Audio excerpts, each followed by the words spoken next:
प्रिय मित्रांनो आणि मैत्रिणींनो नमस्कार.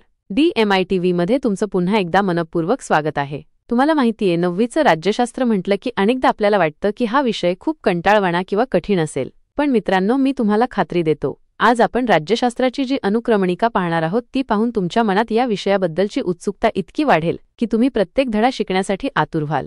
तुमच्या आयुष्यात, तुमच्या दैनंदिन जीवनात राज्यशास्त्र किती महत्त्वाचं आहे हे आज आपण पाहणार आहोत. आजचा हा व्हिडिओ फक्त अनुक्रमणिका सांगण्यासाठी नाही, तर या अनुक्रमणिकेमागे दडलेले ते रहस्य उलगडण्यासाठी आहे, जे तुम्हाला या विषयाकडे शेवटपर्यंत खिळवून ठेवेल. पण त्याआधी एक छोटी विनंती.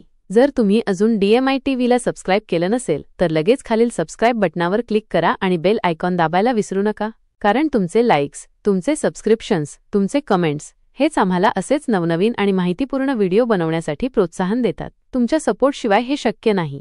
चला तर मग कसला उशीर, आजच्या आपल्या रोमांचक प्रवासाला सुरुवात करूया. 9वी राज्यशास्त्र अनुक्रमणिका. महायुद्धोत्तर राजकीय घडामोडी. दुसऱ्या महायुद्धानंतर जगामध्ये कोणते मोठे बदल झाले? शीतयुद्ध म्हणजे काय आणि या घटनांचा आजच्या जगावर कसा परिणाम झाला आहे हे आपण समजून घेणार आहोत. भारताच्या परराष्ट्र धोरणाची वाटचाल. स्वातंत्र्यापासून भारताने परराष्ट्र धोरणात कोणती भूमिका घेतली आहे? अलिप्ततावाद म्हणजे काय आणि जागतिक स्तरावर भारताचे स्थान कसे मजबूत झाले आहे हे जाणून घेऊया. भारताची सुरक्षा व्यवस्था. आपल्या देशाचे संरक्षण कसे केले जाते? भारताची लष्करी ताकद, विविध सुरक्षा दले आणि त्यांना कोणत्या आव्हानांना सामोरे जावे लागते याबद्दलची माहिती तुम्हाला मिळेल. संयुक्त राष्ट्रे.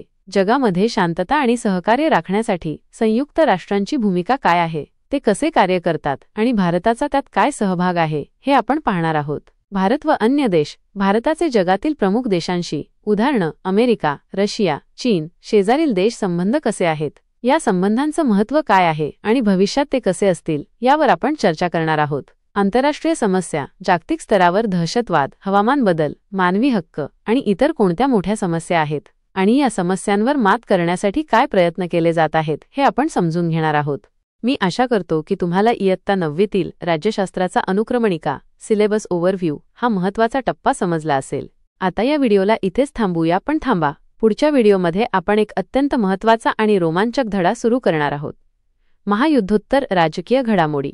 Post war political developments. या धड्यात आपण काय शिकणार आहोत?